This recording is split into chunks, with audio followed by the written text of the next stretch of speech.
രണ്ടാം ക്ലാസ്സിലെ കുട്ടികളെ പഠിപ്പിക്കുന്ന പുസ്തകമാണ്. നിങ്ങളുടെ സുഹൃത്ത് മുസ്ലിം ആകാൻ തീരുമാനിച്ചാൽ നിങ്ങൾ നൽകുന്ന ഉപദേശം എന്ത്? ഒന്ന്, ഉടൻ അഹമ്മദ് അല്ലെങ്കിൽ സാറ എന്ന പേര് മാറ്റുക. കഴുത്തിലിട്ടിരിക്കുന്ന കുരിശ് നീക്കാൻ പറയുക. ഷഹാദ പഠിക്കാൻ പറയുക. അമുസ്ലിം മാതാപിതാക്കളിൽ നിന്ന് രക്ഷപ്പെടാൻ പറയുക. 5 ഹലാൽ ചിക്കൻ കഴിക്കാൻ പറയുക. ഇതിൽ ഏതെങ്കിലും ഒന്ന് തിരഞ്ഞെടുക്കാനല്ല, മറിച്ച് ഇത് ഓർഡറിലാക്കുക, ഇത് ക്രമപ്പെടുത്തുക എന്നാണ് കുട്ടികളോട് ആക്ടിവിറ്റി എന്നുള്ള നിലയിൽ നിർദ്ദേശിക്കുന്നത്. ഇത് 8 വയസ്സുള്ള ഒരു കുട്ടിയെ പഠിപ്പിക്കുകയാണ്. നിങ്ങളുടെ ഒരു സുഹൃത്ത് 8 വയസ്സുള്ള ഒരു കുട്ടിക്ക് എങ്ങനെയാണ് മതം മാറാൻ തോന്നുന്നത് എന്നുള്ളത് ആദ്യത്തെ വിഷയം പോകട്ടെ. ഇനി അങ്ങനെ ഒരു കുട്ടിക്ക് ആഗ്രഹം തോന്നിയാൽ വേറൊരു കുട്ടി കൊടുക്കേണ്ട ഉപദേശങ്ങളിൽ ഈ ഏത് ഉപദേശമാണ് ശരി? ആ ആക്ടിവിറ്റിയുടെ ലക്ഷ്യം ഇസ്ലാം സ്വീകരിക്കുമ്പോൾ ഇസ്ലാമിൽ 5 സ്തംഭങ്ങളാണ് ഇസ്ലാമിനുള്ളത്. ഒന്നാമത്തെ സ്തംഭം ഷഹാദയാണ്, അഥവാ അല്ലാഹുവല്ലാതെ ആരാധ്യനില്ലെന്ന് ഞാൻ സാക്ഷ്യം വഹിക്കുന്നു, മുഹമ്മദ് നബി അള്ളാഹുവിന്റെ പ്രവാചകനാണ് എന്നും ഞാൻ സാക്ഷ്യം വഹിക്കുന്നു. ഇത് മനസ്സിൽ ഉറപ്പിച്ച് നാവുകൊണ്ട് പറയണം എന്നാണ്. അല്ലെങ്കിൽ 2ാം ക്ലാസ്സിൽ പഠിക്കേണ്ട കാര്യമാണോ? മദ്രസയിൽ ഞങ്ങൾ 1ാം ക്ലാസ് മുതലേ പഠിക്കുന്നതാണ്. മദ്രസയിൽ മതം മാറ്റമാണോ പഠിപ്പിക്കുന്നത്? അല്ല, മദ്രസയിൽ ഒരാള് ഒരു മതം മാറ്റം പഠിപ്പിക്കല്ലോ, മതം മാറ്റത്തെ കുറിച്ചാണ്. അല്ല, ഒരു കുട്ടി മതം മാറാൻ ആഗ്രഹിച്ചാൽ വേറൊരു കുട്ടി എന്ത് ഉപദേശം കൊടുക്കും എന്നുള്ളതാണ് ഇതിലെ കോണ്ടെക്സ്റ്റ്. അതെ, മതം മാറുക എന്ന് പറയുമ്പോൾ ഒരാൾ മുസ്ലിം ആണെങ്കിൽ നമസ്കരിക്കണം എന്നില്ലേ? ഒരാൾ മുസ്ലിം ആകാൻ എന്ത് ചെയ്യണം എന്ന് സ്വാഭാവികമായിട്ടും അറിയണ്ടേ?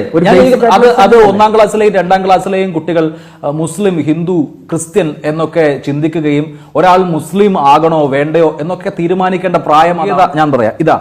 അതിൽ പറഞ്ഞിരിക്കുന്ന, അതായത് കറക്റ്റ് ഓർഡറിൽ വെക്കുക എന്നുള്ള നിർദ്ദേശങ്ങളിൽ ഒന്ന് കഴുത്തിലെ കുരിശ് നീക്കുക, വേറൊന്ന് അമുസ്ലിം മാതാപിതാക്കളിൽ നിന്ന് ഓടി രക്ഷപ്പെടുക.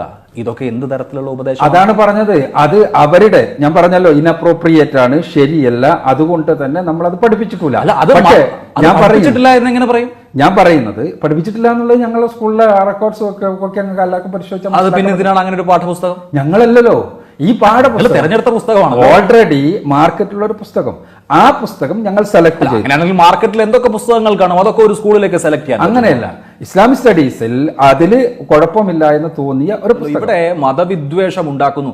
ഒരു 2ാം ക്ലാസ്സിൽ പഠിക്കുന്ന 8 വയസ്സുള്ള കുട്ടിയോട്, നിന്റെ അടുത്ത സുഹൃത്തിനോട് അല്ലെങ്കിൽ മറ്റൊരു മതവിശ്വാസിയായ ആളുടെ പേര് മാറ്റാൻ, അവന്റെ അമുസ്ലിമായ മാതാപിതാക്കളിൽ നിന്ന് ഓടി രക്ഷപ്പെടാൻ, കഴുത്തിലെ കുരിശ് നീക്കാനൊക്കെ ആവശ്യപ്പെടുന്നത് ഇല്ലല്ലോ. ഉണ്ടല്ലോ. ഇതില് അത് ആവശ്യപ്പെടുന്നു എന്നുള്ള നിങ്ങളുടെ വ്യാഖ്യാനല്ലേ? ശരിയായ ഓർഡറിൽ എഴുതുക. ഇതൊന്നുമല്ല ചെയ്യേണ്ടത്. ചെയ്യേണ്ടെന്നൊരു ഓപ്ഷൻ അതിലില്ലല്ലോ. ഉണ്ടല്ലോ. എവിടെ? അതാണല്ലോ ടീച്ചേഴ്സ് മാനുവലുള്ളത്. ടീച്ചേഴ്സ് മാനുവലും പാഠപുസ്തകവും വ്യത്യസ്തമാകുന്നത് എങ്ങനെയാണ്? മാത്രമല്ല, മറ്റ് പാഠപുസ്തകങ്ങളിൽ ഡാർവിന്റെ പരിണാമ സിദ്ധാന്തം തെറ്റാണ്, എന്തുകൊണ്ട് മുസ്ലിങ്ങൾ യുദ്ധം ജയിക്കുന്നു, അത് അള്ളാഹുവിന് വേണ്ടിയുള്ള യുദ്ധമായതുകൊണ്ടാണ്.